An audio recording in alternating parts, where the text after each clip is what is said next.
This episode of It's the End of the World as We Know It and I Feel Fine was made possible by contributions from slaves like you. Thank you very much. For 5 years, I've been traveling across the country, learning and listening, and one of the most hopeful signs I've seen is this new drug, crack.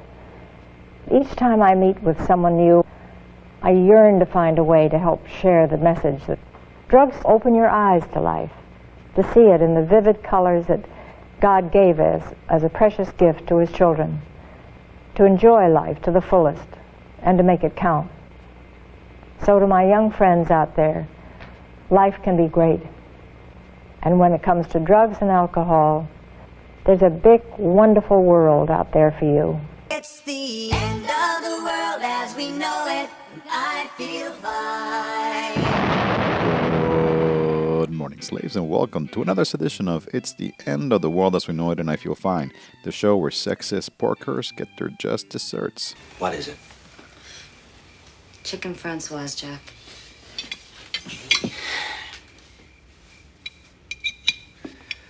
We should stop reading those magazines. Whatever happened to meat and potatoes?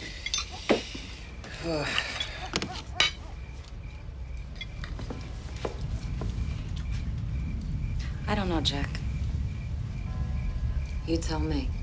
I am your host, the Stimulator, and this past weekend, millions of women from across the world took to the streets to celebrate International Women's Day and to collectively assert their demands for reproductive autonomy, an end to sexual violence, and social, economic, and political equality with their male counterparts. My hope, well, it's the hope of all the world's women, is that men and women be equal, both of them, the same rights and the same duties.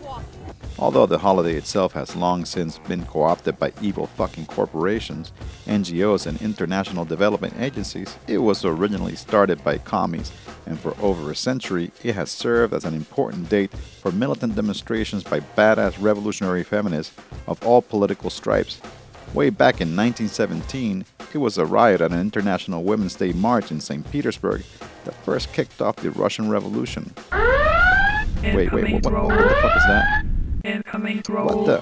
What's with all this stale-ass orthodox Marxism and liberal identity politics garbage? For fuck's sake, who let this troll in here?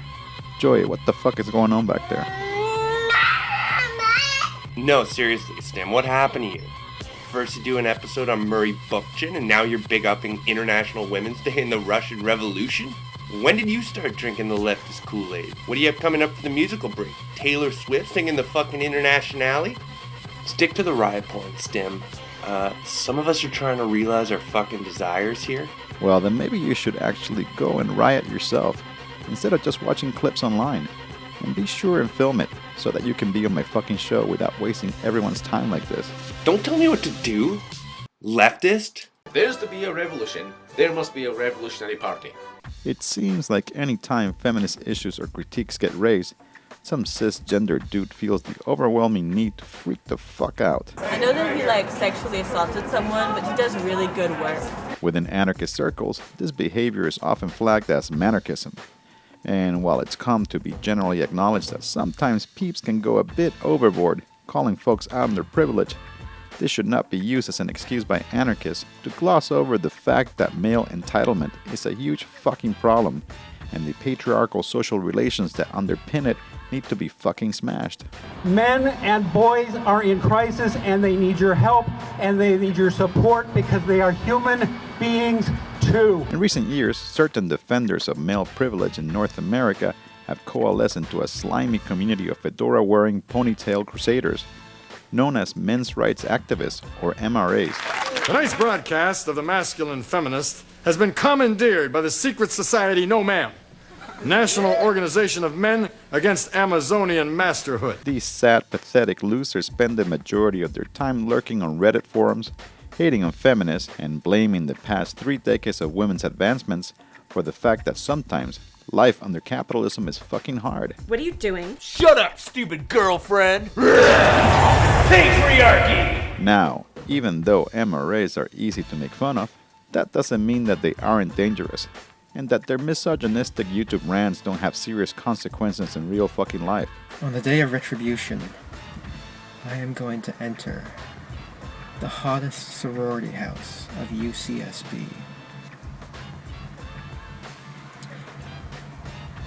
And I will slaughter every single spoiled, stuck-up, blonde slut I see inside there.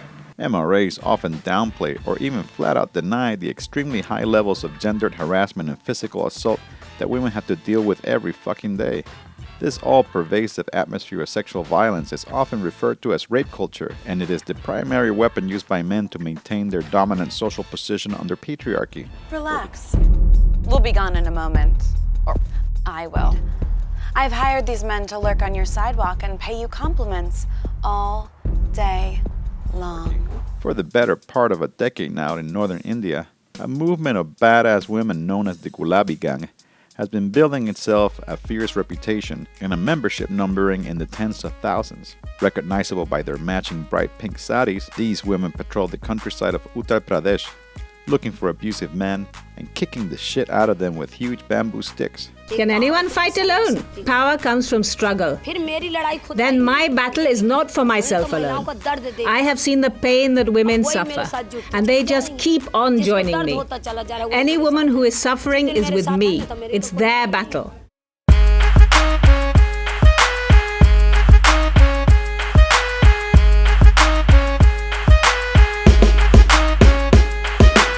In addition to targeting individual rapists and wife beaters, the women of the Gulabi Gang have been known to lay down beatings on misogynistic cops, corrupt politicians, and greedy bosses, all while running massive self-defense trainings and advocating for broader social transformation. While India is by no means a bastion of gender equality, the actions of the Gulabi Gang have resonated strongly with women across the country and have helped to spark a growing shift in public perceptions around sexual assault and gender dynamics.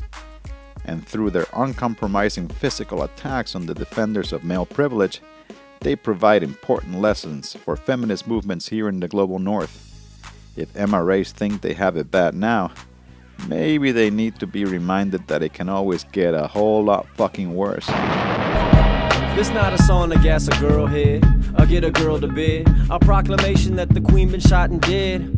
Cause way too many peers of mine kick rhymes, throwing lines like queen and they vocabin at the same time. Grind on a woman at the club while the wife spend the night with his kid. He see his life like a bid, while his wife buy the shit that he dish when words fly. So I'm here to check these brothers, tell these sisters they lying. I know these players out here gon' say I'm blocking that cop. Thing is, I'm man enough to step up and the rest of y'all not. Some of y'all got daughters and all of y'all got moms. Y'all be treating other women like y'all hate y'all moms. Kanye had a mama who taught women at Clark, but when he raps, he be tearing young women apart. Right? Somebody check me if I'm wrong. Take a bad yellow bitch, make her drop them draws. The queen's dead. Bye bye, I heard the queen was dead. I heard the queen was dead. I heard the queen was dead. I said boom, bye bye, I heard the queen was dead. I heard the queen was dead. I heard the queen was dead. In 2006, Mexico's former jefe culero Felipe Calderón announced that he was launching a military operation to rein in the country's increasingly powerful drug cartels. 2 years into this campaign, Calderón's greasy gringo compañeros in the U.S. State Department escalated shit up by introducing Plan Mérida, a multi-billion-dollar joint security initiative aimed at further militarizing the Mexican state. We are supporting Mexican law enforcement, or for that matter, Colombian law enforcement, Central American law enforcement. We're not just helping or supporting Mexico or Colombia or Central America. We're getting real direct value and impact in the United States of America. I promised the American people I would do something about the drugs pouring into this country. You are. Support the Colombians' efforts against the cartels with equipment and accomplish nothing. Now, nearly a decade into the so-called war on drugs, over 100,000 peeps have been killed or disappeared by paramilitary cartels and members of the Mexican Popo. Despite the staggering death toll, the drug trade is still going strong, with some estimates putting its total value at between 25 to 30 billion fucking dollars per year. Drugs. Why? In order to understand this incredibly fucked up situation, I recently caught up with Dawn Paley, freelance investigative journalist and author of a new book put out by AK Press entitled War Capitalism. Hey Dawn, how the fuck are you? Pretty fucking good, thanks. So, what the fuck is drug war capitalism? Drug war capitalism is about how the drug war is not actually about cocaine or marijuana, but it's actually about expanding capitalism and about creating the conditions for more capitalism in Mexico, Central America, and Colombia, and elsewhere. In your book, you say that the drug war is a war on the people. Just what the fuck do you mean by that? So when I say the drug war is a war on people, what I mean is it's not a war about cocaine, it's not about marijuana, it's about controlling, social control. And I argue that social control through the drug war in Mexico and Central America and Colombia is exercised through the use of terror. So you have, tons of disappearances, murders, threats, all kinds of aggressions against regular folks by the state and by so-called drug cartels or paramilitary groups. That's what the drug war is about, and that's what I mean by a war on the people. In your book, you also say that Naomi Klein's shock doctrine theory didn't work in Mexico.